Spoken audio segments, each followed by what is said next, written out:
আসসালামু আলাইকুম। সবাইকে শুভেচ্ছা জানাচ্ছি মাসুম মাহবুব। প্রিয় দর্শক, বাংলাদেশের সবচেয়ে বড় দল জাতীয়তাবাদী দল বিএনপি, যার উপর গত 16 বছরের মানুষের প্রত্যাশা, আকাঙ্ক্ষা, স্বপ্ন ছিল কবে এই দলটি ক্ষমতায় বসবে, মানুষের স্বপ্ন পূরণ করবে। 16 বছর জগদ্দল পাথর শেখ হাসিনার আওয়ামী লীগ শাসনে বসে থাকলেও মানুষের একটা স্বপ্ন ছিল, প্রত্যাশা ছিল, আসবে বিএনপি। 24শে বিপ্লবের পর মানুষের সেই স্বপ্ন পূরণের সুযোগটি তৈরি হয়, পালিয়ে যায় শেখ হাসিনা এবং বিএনপির জন্য একটা সম্ভাবনার দ্বার খুলে যায়। কিন্তু 1 বছরের কিছু সময় বেশি পার হয়েছে অন্তর্বর্তীকালীন সরকারের। আগামী ফেব্রুয়ারির 15 তারিখের মধ্যেই বাংলাদেশে হতে যাচ্ছে নির্বাচন, কিন্তু নির্বাচন যত ঘনিয়ে আসছে বিএনপির বিজয়ের সম্ভাবনা তত দূরে সরে যাচ্ছে। কেন? সাম্প্রতিক সময়ে সোশ্যাল মিডিয়াগুলোতে বিএনপির পক্ষের চেয়ে বিপক্ষের মানুষের মতামত বেশি প্রকাশ পাচ্ছে। একটা সময় বিএনপির পক্ষে ফেসবুকে পোস্ট করলে যে পরিমাণ পজিটিভ কমেন্ট পেতাম, এখন বিএনপির পক্ষে একটি কথা বললে 14 গোষ্ঠী ধরে গালাগালি শুরু করে মানুষ। আমার ওয়ালে অধিকাংশ বিএনপি পন্থী ভাই বোনেরা রয়েছে, কিন্তু তারাই এখন বিএনপিকে গালিগালাজ করছে। তার মানে বিএনপির লোকগুলো বিএনপিকে আর ভালোবাসছে না বা বিএনপিকে সাপোর্ট করতে পারছে না। এর পেছনে আসলে কারণ কি? অনেক রকম বিষয় আমরা পরিলক্ষিত করছি। সাম্প্রতিক সময় সবচেয়ে বেশি আলোচিত হচ্ছে যে বিষয়টি, বিএনপিকে আওয়ামী লীগের চেহারায় দেখা যাচ্ছে। জি, এই বিষয়গুলো তুলে ধরবো আজকের আলোচনায়। পাশাপাশি কারা বিএনপিকে জয় বাংলা করছে বা ধ্বংস করছে এই বিষয়টি আলোচনা করব। কেন তারেক রহমান দেশে আসতে পারছেন না এই বিষয়টি নিয়েও আলোচনা করতে চাই। প্রথম যে বিষয়টি দিয়ে শুরু করব, বাংলাদেশের একজন নারী নেত্রী নীলুফার ইয়াসমিন মনি আপা, তার সাথে আমার রিলেশন বা সম্পর্কটা ঢাকা থেকে, কিন্তু এটা খুব ভালো সম্পর্কের রূপ নেয় ভোলার উপনির্বাচনে। মনে আছে আপনাদের, ভোলা 3 আসনে আওয়ামী লীগের একজন প্রার্থীকে নির্বাচন কমিশন অযোগ্য ঘোষণা করেন বিজয়ী হওয়ার পর।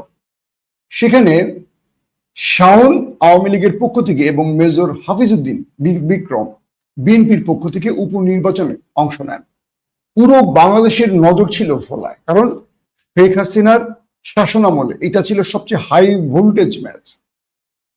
বাংলাদেশের সকল রাজনৈতিক নেতারা, কেবল শেখ হাসিনা খালেদা জিয়া ছাড়া প্রত্যেকটা বড় নেতা ভোলায় চলে আসেন এই আসনটিকে লক্ষ্য করে।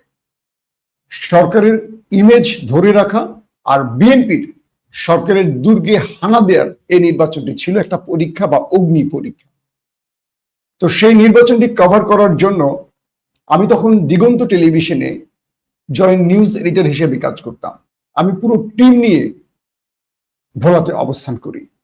বাংলাদেশের প্রত্যেকটা গণমাধ্যমের লাইভ সিস্টেমগুলো ভোলায় চলে আসে। প্রতি মুহূর্তে, প্রতিদিন, প্রতি ঘন্টায় ঘন্টায় ভোলার সংবাদ প্রচার হয়, কারণ রাজনৈতিকভাবে এটি ছিল হাই ভোল্টেজ ম্যাচ। এ সময় মনি আপাও এখানে অবস্থান করে। তো বিএনপির একেবারে খালেদা জিয়া ছাড়া তার পরের কাতারের সব নেতারা ভোলায় চলে আসে। সেই সময়টাতে বিএনপির একমাত্র ভরসা ছিল দিগন্ত টেলিভিশন, কারণ সবগুলো টেলিভিশন আওয়ামী লীগের টাকার কাছে বিক্রি হয়ে গেছে এবং সঠিক তথ্য দেখাচ্ছিল না। প্রতিদিন সাংবাদিক সম্মেলন হতো একাধিকবার। মেজর হাফিজ বারবারই আমাকে ফোন করে বলতেন, মাসুম তুমি কোথায়? আমি সাংবাদিক সম্মেলন শুরু করতে পারছি না, দ্রুত চলে আসো। যদি আমার পথে কোথাও দেরি হতো বা কোনো একটা জায়গায় দেরি হতো, এভাবে ফোন করতেন। সকল সাংবাদিকরা বসে থাকতেন। তিনি মেজর হাফিজ সাংবাদিক সম্মেলন শুরু করতেন না যতক্ষণ না আমি সেই স্থানে উপস্থিত হতাম। মনিয়াপা আমাকে ফোন করতেন, শহীদুদ্দিন চৌধুরী অ্যানি ভাই ফোন দিতেন, মওদুদ আহমেদ ফোন দিতেন, অর্থাৎ বিএনপির বাঘা বাঘা সকল নেতারা সেখানে বসে থাকতেন।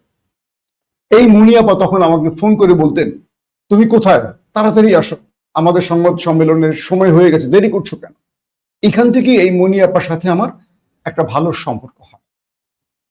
সেই সময়টা মনিয়াপাকে দেখতাম খুব গঠনমূলক কথা বলতেন, এবং অধিকাংশ টকশোতে তাকে যখন জামাত নিয়ে কটাক্ষ করা হতো, তিনি জামাতের পক্ষে সবচেয়ে বেশি সোচ্চার হতেন। কারণ মনিয়াপা যথেষ্ট ভালো করে গুছিয়ে পারফেক্ট থ্রো করতে পারতেন টকশোতে।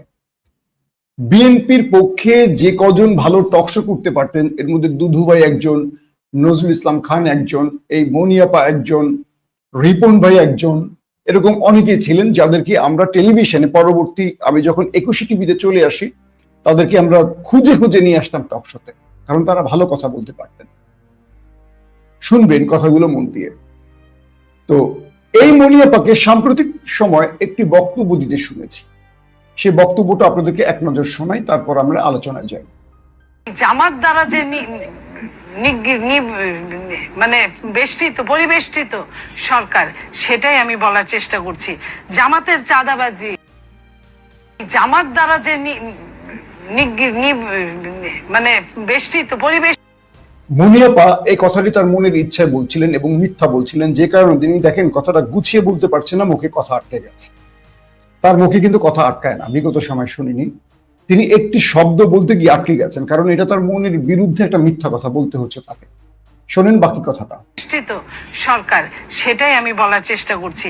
জামাতের চাঁদাবাজি, হেলমেট পরা ওই শিবিরের মতো তারা যেটা করত, তারা ওই হেলমেট পরা যে ছাত্রলীগ হেলমেট বাহিনী বলি আমরা, ওটা কিন্তু এখন আসলে ছাত্রলীগ ওরকম ছিল না, ছিল কিন্তু শিবিররাই।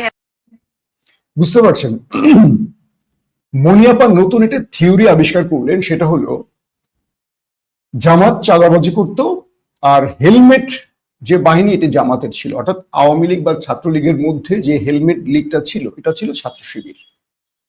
মানে এটা মনিয়াপা আবিষ্কার করলেন যে আওয়ামী লীগের মধ্যে এতদিন যারা অত্যাচার নির্যাতন করত হেলমেট পরে, এরা মূলত শিবির ছিল।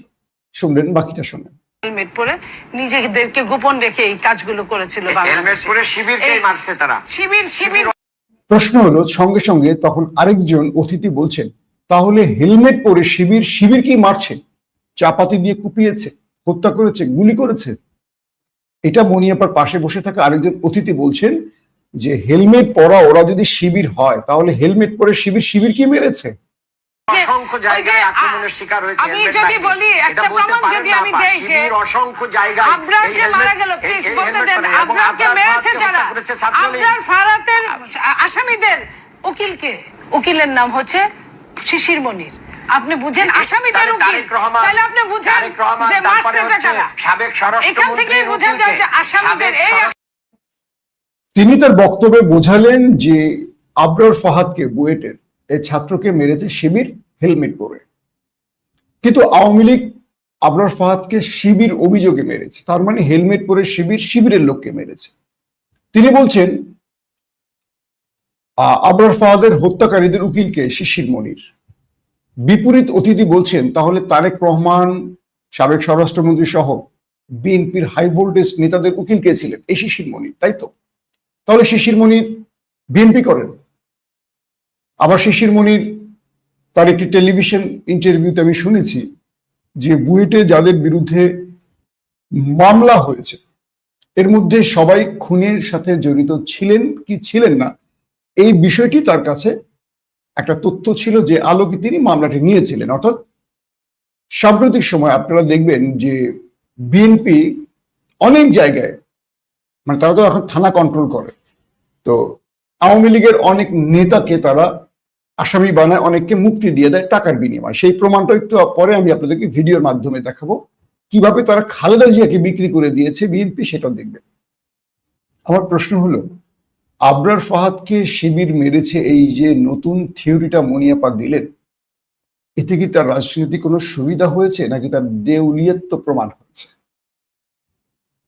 বিষয়টা হলো যে আওয়ামী লীগকে ক্রমান্বয়ে বিচারের বাইরে নেয়ার জন্য বিএনপি যে উঠে পড়ে লেগেছে, তার কয়েকটা প্রমাণ আমরা বুঝতে পেরেছি যে 16টা বছর জিয়া পরিবারের উপর, বাংলাদেশের মানুষের উপর অত্যাচার নির্যাতন করেছে ফ্যাসিস্ট আওয়ামী লীগ। কিন্তু আজকে আওয়ামী লীগের নেতারা, আজকে বিএনপির নেতারা সেই আওয়ামী লীগকে বোঝাচ্ছে যে তারা আসলে ভালো ছিল, যা কিছু কর্মকাণ্ড ভেতরে হয়েছে খারাপ সব জামাত শিবির করেছে হেলমেট পরে। মুনিয়াপার প্রতি শ্রদ্ধা রেখেই বলছি, রাজনীতি করেন আপনার, আমি জানি যে দলের মধ্যে আপনার অবস্থা খুব এখন খারাপ, আপনি খুব কোণঠাসা পজিশনে আছেন। মূল দল অর্থাৎ এখন যারা মূল শক্তি হিসাবে আছে বিএনপি, তাদের থেকে আপনি ছিটকে পড়েছেন। আমরা দেখেছি যে আওয়ামী লীগের সময় যেসব আওয়ামী লীগ নেতারা সুবিধা করতে পারতো না, সাইড লাইনে পড়ে যেত, তারা প্রতিদিন আমাদেরকে ফোন করতেন, প্রতিদিন মানে আমাদেরকে ফোন করতেন একটা ইন্টারভিউ দিতে চান। তারা আমাদের টেলিভিশনে সাংবাদিকদের ক্যামেরা মাইক্রোফোন বুম দেখলে ছুটে যেতেন কিছু বলার জন্য, আর সুযোগ পেলে তারা বলতেন এই দেশে যা কিছু হচ্ছে সব জামাত বিএনপি করতে। তখন জামাত বিএনপি একটা শব্দ ছিল, এখন জামাত শিবির। গত 16 বছর শব্দটা ছিল বিএনপি জামাত, একদম প্রতিটা কথা বিএনপি জামাত। এই ট্যাগ এখন চেঞ্জ হয়ে গেছে। তো আমাদের 21 টেলিভিশনে এসে হাসান মাহমুদ নামে একজন মন্ত্রী ছিলেন, তথ্যমন্ত্রী, পররাষ্ট্রমন্ত্রী, চিনেন আপনারা? তো ইনি যখন মন্ত্রী ছিলেন না, আওয়ামী লীগের নেতা ছিলেন চট্টগ্রাম অঞ্চলের, তিনি প্রতিদিন এসে আমাদের 21 টেলিভিশনে বসে থাকতেন। তার সাথে আমাদের যিনি নিউজ এডিটর অর্থাৎ chief news editor CNE Ibrahim Azad তার নাম, আওয়ামী লীগ পন্থী একজন ব্যক্তি। তো তিনি 21 টিভির চিফ নিউজ এডিটর থাকা অবস্থায় এই হাসান মাহমুদ 21 টিভিতে এসে বসে থাকতেন। তো আমার যে রুমটা বা আমি যেখানে বসতাম আমার চেয়ারে ঠিক তার পাশেই গ্লাসে উনি বসতেন। তো প্রতিদিন দেখতাম হাসান মাহমুদ 21 টিভিতে এসে একটা লম্বা টাইম বসে থাকতেন। তার কোনো গতি নেই, তো তিনি মানে রাজনৈতিকভাবে সুবিধা পাচ্ছিলেন না। তো আমরা প্রতিদিন তাকে দেখতাম, একসাথে চা খেতাম, গল্প করতাম। এই হাসান মাহমুদের কথা বলছি, কারণ ইব্রাহিম আজাদের ঘনিষ্ঠ বন্ধু ছিলেন হাসান মাহমুদ। তো উনি প্রতিদিনই প্রতিটা কাজে, ধরেন ওইখানে ট্রেন দুর্ঘটনা হয়েছে, এটা বিএনপি জামাত করেছে, ওখানে একটা শিশু বাচ্চা পুকুরে ডুবে মারা গেছে, বিএনপি জামাত করেছে। মানে এইরকম ভাবে প্রতিটা কথায় বিএনপি জামাত তার আলোচনার প্রধান বিষয় থাকতো, যে কারণে তাকে বলা হতো বিএনপি জামাত বিষয়ক মন্ত্রী।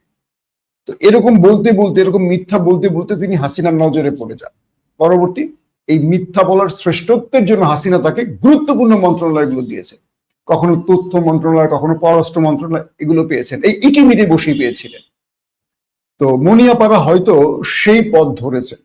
বিএনপিতে এখন কোণঠাসা হয়ে গেছেন যারা, দেখবেন তাদের মূল আলোচনার বিষয় হলো জামাত শিবির। এখন আপনাদের মনে হচ্ছে কি রে ভাই, আমি তো বিএনপির সমর্থন করা একজন মানুষ, জামাতের পক্ষে বলছি কেন? এটার কারণগুলো ব্যাখ্যা করব, তখন বুঝবেন। আমরা যে চিন্তাটা মানুষ লালন করে কোন একটা রাজনৈতিক দলের পক্ষে কাজ করতাম, পক্ষে বলি মানে নেপথ্যে যে কাজগুলো করতাম, ন্যারেটিভ তৈরির কাজ বা তাদের বুদ্ধিভিত্তিক কাজগুলো, সেখানে আমাদের একটা চিন্তা ছিল যে আমরা ফ্যাসিস্ট হাসিনার বিকল্প যে রাজনৈতিক দলগুলো আছে তাদেরকে একটা প্ল্যাটফর্মে আনবো, এনে তাদের মধ্যে একটা ওয়েস্টার্ন ধাঁচের সভ্য রাজনীতির কালচার তৈরি করব। এখানে বিতর্ক হবে সত্য দিয়ে, এখানে বিতর্ক হবে ভদ্রচিত, এখানে বিতর্ক হবে রক্তবিহীন, এখানে বিতর্ক হবে কে কত শ্রেষ্ঠ জ্ঞানীর অধিকারী, কে কত সুন্দর কথা বলতে পারে, যেটা ওয়েস্ট মিনিস্টার সিস্টেমে হয়, যেটা মার্কিন সিনেট ভবনে হয় বা পার্লামেন্টে হয়। আমরা যারা একটু সময় বিদেশে থেকেছি বা বিদেশের কালচার দেখেছি, আমাদের মধ্যে চিন্তাটা এসছে, যেটা তারেক রহমান লালন করেন, এবং তারেক রহমান এই মেসেজগুলো আমাদেরকে দিয়েছিলেন বা আমাদেরকে এইভাবে তৈরি করেছেন তিনি। দেখবেন বিএনপির অন্যতম একজন ব্যক্তি এখন বাংলাদেশে আছেন, মাহাদি আমিন, তারেক রহমানের একজন অ্যাডভাইজার, ক্যামব্রিজের টপার। তার প্রতিটা কথা আপনারা খেয়াল করবেন, কত গঠনমূলক, গোছানো এবং ভদ্রচিত। তাকে তারেক রহমান কেন পছন্দ করেছেন? কারণ তার মেধা আছে, যোগ্যতা আছে এবং তিনি সুন্দর কথা বলতে পারেন। কিন্তু এই ব্যক্তিকে কখনো শুনবেন না অন্য রাজনৈতিক দলকে খোঁচা দিয়ে নোংরা ভাষায় কথা বলতে। কিন্তু তিনি তারেক রহমানের আস্থার ক্ষেত্রে একেবারে শীর্ষ দুইয়ের মধ্যে আছে, হয়তো অনেকে চেনেন না।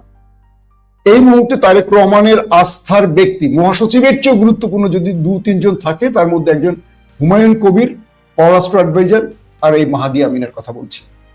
আমার খুব পছন্দের এবং প্রিয় একজন মানুষ। রাজনীতিতে তারেক রহমান এই নোংরা ভাষাগুলো আর চান না, তিনি এগুলো পরিহার করে একটা সভ্য রাজনীতি চান। কিন্তু মনিয়াপাড়া মনে করেন যে এরকম মিথ্যাচার করে আমরা হয়তো আবারও পদ পজিশন পাবো। আমি জানি না পাবেন কিনা। এইসব নোংরামি বন্ধ করতে হবে। দর্শক, আপনাদেরকে আমি ৭১ টেলিভিশনের একটা রিপোর্ট একটু আপনাদের শোনাতে চাই।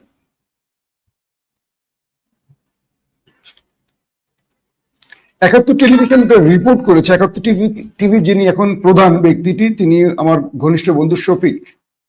তিনি, আমার মনে হয় না যে তিনি বাকওয়াস কোন রিপোর্ট করার মানুষ। আপনি শুনেন। নাম বাদ দিয়ে টোটাল লিস্টটা দেখলে বুঝতে পারবেন। যখন আমি বললাম যে ভাই এই নামগুলি কেন বাদ দিচ্ছেন, বললো যে এটা বাইরে অর্ডার ছাড়া এটা হবে না, তুমি এটা করতে হবে। তারা নামগুলি, তাদের পছন্দ মতো নামগুলি তারা বাদ দিয়ে দিছে। ঠিক আছে, অবশ্যই আমি লিখের লোক। বিষয়টা বলি, আমি আরো শোনাবো। বিষয়টা হলো, বেগম খালেদা জিয়ার উপর আপনাদের মনে আছে কারওয়ান বাজার এলাকায় একটা হামলা করা হয়, তাকে হত্যার চেষ্টা করা হয় আওয়ামী লীগের পক্ষ থেকে। সেই সময়টাতে তার সিএসএফ সদস্যরা জীবন বাজি রেখে তাকে রক্ষার চেষ্টা করেন। বেগম জিয়ার গাড়ি ভাঙচুর করা হয়, পেছনে গাড়ি ভাঙচুর করা হয়, হত্যার চেষ্টা করা হয়। তো এই ঘটনায় বিগত সময় তো মামলা করতে পারেনি। তো সাম্প্রতিক এই কি বলে অন্তর্বর্তীকালীন সরকার আসার পর সেই সব আসামিদের বিরুদ্ধে মামলা করা হয়। তো মামলা কোনো বড় নেতা করেন না, ওয়ার্ড পর্যায়ের বা কোনো একটা ঢাকার নেতা এই মামলাটি করেন। মামলাটি করার পর সাইফুল ইসলাম নীরব, সাবেক যুবদল প্রধান, এরকম বেশ কজন, তারা কি করেন, টাকার বিনিময় যে লোকদেরকে এই মামলাটির মধ্যে অন্তর্ভুক্ত করা হয় তাদেরকে সেখান থেকে মুক্তি দিয়ে দেন। অর্থাৎ এজাহার, একাধিক এজাহার তৈরি করা হয়েছে, ভালো করে খেয়াল করবে। অর্থাৎ খালেদা জিয়াকে যারা হত্যা করতে চেয়েছিলেন সেই সব ব্যক্তিদের এই বিএনপি যুবদলের লোকেরা মামলার থেকে নাম বাদ দিচ্ছেন টাকার বিনিময়ে। অর্থাৎ মামলা দিয়েছেন একজন, তার ভাই নির্দেশ করছেন এই নামটা বাদ দাও এজাহার থেকে, কারণ তাদের কাছ থেকে মোটা অঙ্কের টাকা নিয়েছেন। শোনেন বাকিটা আপনারা। যারা খালেদা জিয়াকে বিক্রি করে দিতে পারে এই দল, কিসের বিনিময়ে বাদ দিচ্ছে সেটা আমি বলতে পারবো না। আপনারা ৭১ এই টোটালি এই নামগুলি এইভাবেই বাদ দিচ্ছে। মামলার বাদীর এই বক্তব্যের সত্যতা যাচাই করতে নীরবের মুখোমুখি হতে চাই আমরা। তবে টানা কয়েকদিন চেষ্টা করলেও তিনি ফোন ধরেন না, কোনো SMS এরও উত্তর দেন না।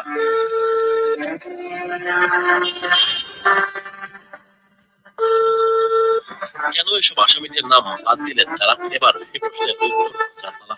শুরুতেই কয়েকটি ছবির দিকে নজর দিতে হবে। এই ছবির মাঝখানের ব্যক্তি বিএনপি নেতা বেল্লাল হোসেন, যিনি খালেদা জিয়ার গাড়ি বহরে হামলা মামলার বাদী। তার ঘাড়ে হাত দিয়ে দাঁড়িয়ে আছেন আওয়ামী লীগ নেতা সেলিম রেজা। তিনি খালেদা জিয়ার গাড়ি বহরে হামলা মামলার 15 নম্বর আসামি ছিলেন, কিন্তু মামলার FIR থেকে তার নাম বাদ দেওয়া হয়েছে। তাদের এমন ঘনিষ্ঠ মুহূর্তের আরো বহু ছবি ৭১-এর হাতে এসেছে।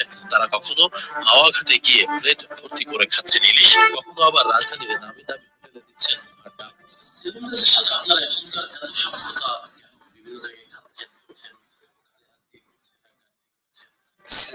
সেলিম ভাইয়ের সাথে আমার কোনো সাক্ষাৎ নেই, এটা আমার কখনোই ছিল না, এখনো নেই। বিষয়টা হলো, যারা খালেদা জিয়াকে হত্যার চেষ্টা করেছেন তাদের সাথে এখন বিএনপির মাখামাখি, ঘাড়ে হাত দিয়ে ছবি তুলছেন, একসাথে ইলিশ খেতে যাচ্ছেন। বুঝতে পেরেছেন বিএনপি কে জয় বাংলা কারা করছে? বুঝতে পারছেন? আপনারা ডাকসু নির্বাচন, জাকসু নির্বাচন দেখেছেন, ফলাফল দেখেছেন, আসছে রাকসু চাকসু। ছাত্রদল আপ্রাণ চেষ্টা করছে, জীবন বাজি রেখে চেষ্টা করছে একটা জয় ফিরিয়ে আনতে, একটা বিজয় তারেক রহমানকে উপহার দিতে। কিন্তু ছাত্রদল করবেটা কি? আবিদ, মায়েদ, হামিমরা কি করবে বলেন? ওরা ওদের সর্বোচ্চটা ঢেলে দিয়েছে, কিন্তু ওদের দলটা তো ওদেরকে পচিয়ে শেষ করে ফেলছে। প্রতিদিন বিএনপি কথা বলছে আর ভোট কমছে। প্রতিদিন বিএনপির নতুন নতুন কি বলবো থিওরি বিএনপিকে বিপদে ফেলছে। সারা দেশে আওয়ামী লীগের লোকদের গ্রেফতার কিংবা তাদেরকে গ্রেফতার থেকে মুক্তির পুরো বিষয়টা এখন বিএনপি ডিল করছে টাকার বিনিময়। যে টাকা দিচ্ছে সে অপরাধী হলে ছাড়া পাচ্ছে, যে টাকা দিচ্ছে না সে অপরাধী না হলেও জেলে যাচ্ছে। এটা কি আওয়ামী লীগের চরিত্র না? গত 16 বছর আওয়ামী লীগ এই কাজগুলি তো করেছে। তারপরেও আওয়ামী লীগের একটা ভালো চরিত্র ছিল। যারা বিএনপি জামাত, যারা আওয়ামী লীগের জন্য ক্ষতিকর, তাদেরকে আপোষ করতো না, তাদের জেলে দিত, টাকা নিলেও জেলে দিত। কিন্তু বিএনপি সেটা করে না। বিএনপি টাকার বিনিময়ে শত্রুকে তার ঘরে লালন করে। বিএনপির এক নেতা কি বললেন, সিনিয়র খুব বড় নেতা, যে আমরা আর আওয়ামী লীগের মিছিলে বাধা দেব না। এরপর থেকে ঢাকা শহরে বড় বড় মিছিল শুরু হয়ে গেছে আওয়ামী লীগের প্রতিদিন। কালকেও মোহাম্মদপুরের 3 জন পুলিশ অফিসারকে বহিষ্কার করা হয়েছে। প্রশাসনের মধ্যে আওয়ামী অফিসাররা বসে গেছে টাকার বিনিময়ে, পুলিশের মধ্যে, আমলার মধ্যে বসে গেছে, এবং তারা শেখ হাসিনার প্রেসক্রিপশন অনুযায়ী এখন বাংলাদেশে কাজ করছে। এই মুহূর্তে প্রশাসন একেবারে নির্বিকার। এক পক্ষে বিএনপি জামাত, জামাত বিএনপি আলাদা হয়ে গেছে, 2 গ্রুপ। পুলিশের মধ্যে যারা জামাত তারা বিএনপিকে সাইড করার চেষ্টা করে, যারা বিএনপি তারা জামাতকে সাইড করার চেষ্টা করতেছে। প্রতিদিন পুলিশ আমাদেরকে ফোন দিয়ে বলে ভাই ওইটা জামাত, আর জামাতিরা বলে ভাই ওইটা বিএনপি, আউট করে। আর মাঝখান দিয়ে ঢুকে যাচ্ছে কে? আওয়ামী লীগের পুলিশগুলো। এরা জায়গার মতো টাকা দিয়ে ভালো ভালো পদগুলো বাগিয়ে এখন ঢাকার রাজপথে আওয়ামী লীগকে মিছিলের সুযোগ করে দিচ্ছে। আর বিএনপি কি বলছে, আমরা আর বাধা দেব না। ভাই আপনি বাধা দেবেন কি দেবেন না আপনার বিষয়, প্রকাশ্যে বলতে হবে কেন? তার মানে আপনি কি চান আওয়ামী লীগ আবার রাজপথে নামুক আর আপনি ফায়দা নেবেন? যারা 16 বছর আওয়ামী লীগের নির্যাতন ভোগ করেও আওয়ামী লীগের চরিত্র বা আওয়ামী লীগের দুঃশাসন ভুলতে পারেননি, ভুলে গেছেন, আমি মনে করি তাদের রাজনীতি ছেড়ে দেওয়া উচিত। জনাব তারেক রহমান দেশে আসতে পারছেন না কেন? এর প্রশ্নের উত্তর আমরা কিছুটা হলে জানি, কখনো প্রকাশ্যে আনি না।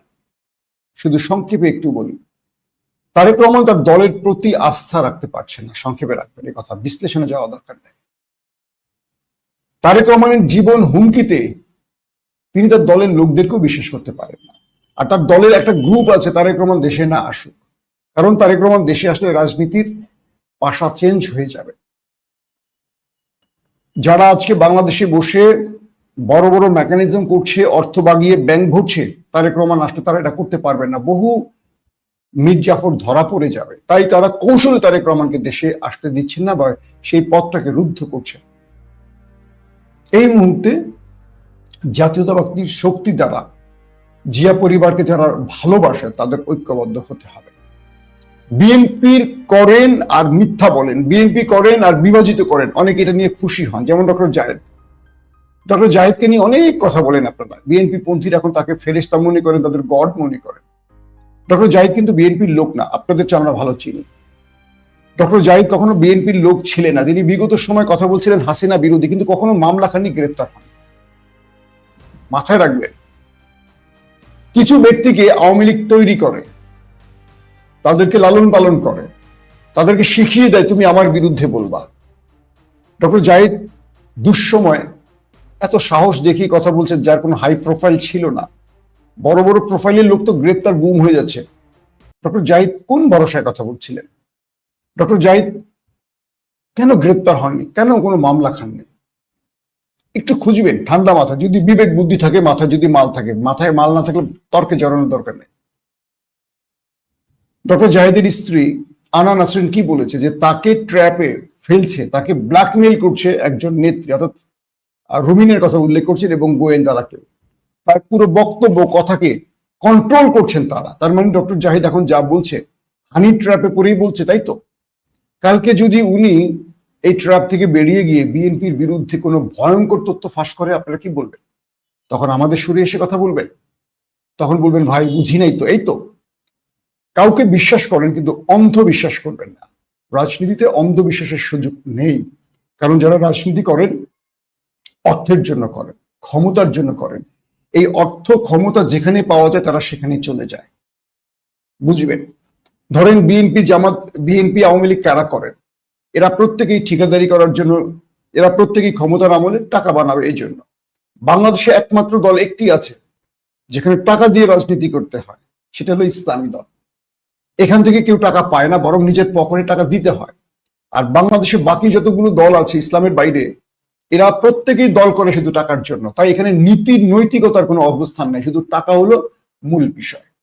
যে দল খালেদা জিয়াকে হত্যার চেষ্টার আসামিদের টাকার বিনিময়ে মুক্তি দিতে পারে, সেই দলের কাছ থেকে আপনি কি আশা করবেন?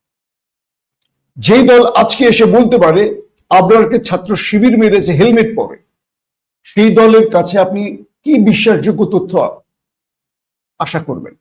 যেই দল আওয়ামী লীগকে বলে দিতে পারে যে আমরা বাধা দিব না, তোমরা মিছিল করো, তাহলে সেই দেশ মানে নিজের কি বলে না, নিজের পায়ে নিজে কুড়াল দিয়ে মারে, বা ওই যে কিছু প্রবাদ আছে আর কি, এটা রাজনীতির মানে সুষ্ঠু বা সভ্য স্থান নয়। বিএনপিকে চিন্তা করতে হবে তার জনপ্রিয়তা কেন কমে গেছে। বিএনপিকে চিন্তা করতে হবে যে 1 বছর আগে যারা বিএনপিকে ভোট দেওয়ার জন্য মানে একটা উৎসুক ছিল বা মরিয়া হয়েছিল যে বিএনপিকে একটা ভোট দিব, তারুণ্যের প্রথম ভোট ধানের শীষে হোক, এই যে স্লোগানটা আমাদের হৃদয়ের স্লোগান, আজকে তারুণ্য কি বিএনপির পক্ষে আছে? নেই। দেশের 4 কোটি নতুন তরুণ ভোটার বিএনপির পক্ষে আছে কজন? ডাকসুতে দেখছেন তো, জাকসুতে বাকিরা দেখবেন। আমি মনে করি বিএনপির এই মুহূর্তে কাজ হলো নিজের দলের মধ্যে সংস্কার করা, নিজের দলের মধ্য থেকে এই হাইব্রিড গুলোকে অথবা আওয়ামী এজেন্ট গুলোকে দূর করা, একটা জাতীয়তাবাদী শক্তির একটা নির্লোভ একটা কি বলবো যে ক্লিন ইমেজের প্ল্যাটফর্ম তৈরি করা। কথা বললে দেখবেন বট বাহিনী, এই বাহিনী, সেই বাহিনী, এগুলো কারা বলে জানেন? যারা লুটপাট চাঁদাবাজি করে, তারা মনে করে আরে এরা যেভাবে কথা বলছে আমাদের চাঁদাবাজি বন্ধ হয়ে যাবে। সভ্য লোকগুলো এইভাবে কথা বলে না। তো বিএনপির কাছে একটা অনুরোধ থাকবে, এই দলটার জন্য আমরা দীর্ঘ 1.5 যুগ দুঃশাসন ভোগ করেছি, জীবন থেকে পালিয়ে বেরিয়েছি, সংসার জীবন ধ্বংস করেছি, সবকিছু নষ্ট করেছি, কিন্তু আজকে তাদের এই চরিত্রটা আমাদের আর সহ্য হচ্ছে না। আমরা যে বাংলাদেশটা দেখতে চাই এটা এভাবে তৈরি হবে না। বিএনপির মধ্যে এত রকম মানুষ, এত মতের মানুষ, এত চিন্তার মানুষ যে বিএনপিকে কখনো সুস্থ একটা স্থির সিদ্ধান্তে থাকতে দিচ্ছে না। এখন পর্যন্ত তারেক রহমানকে আমরা দেশে ফিরিয়ে আনতে পারিনি, এই ব্যর্থতা আমাদের। চলুন আমরা বিএনপির জন্য একটা সিদ্ধান্ত নেই, সেটা হলো এই দেশের স্বার্থে আমরা প্রত্যেকে এক অভিন্ন রাজনীতিতে আসে, যেখানে মানুষ যা চাইবে, তরুণ সমাজ যা চাইবে, মানুষের ইচ্ছার প্রতিফলন ঘটবে, সেই সিদ্ধান্তটাই আমরা নেই। অযথা আওয়ামী লীগকে রাজনীতিতে ফিরিয়ে আনার যারা কূটচাল দিচ্ছেন, যারা আওয়ামী লীগকে আবার রাজনীতিতে এনে নিজের ফায়দা লুটতে চাইছেন, সেই সব ব্যক্তিদেরকে আমরা বয়কট করি। সেটা জামাতের ভেতরে থাকুক বা বিএনপির ভেতরে থাকুক।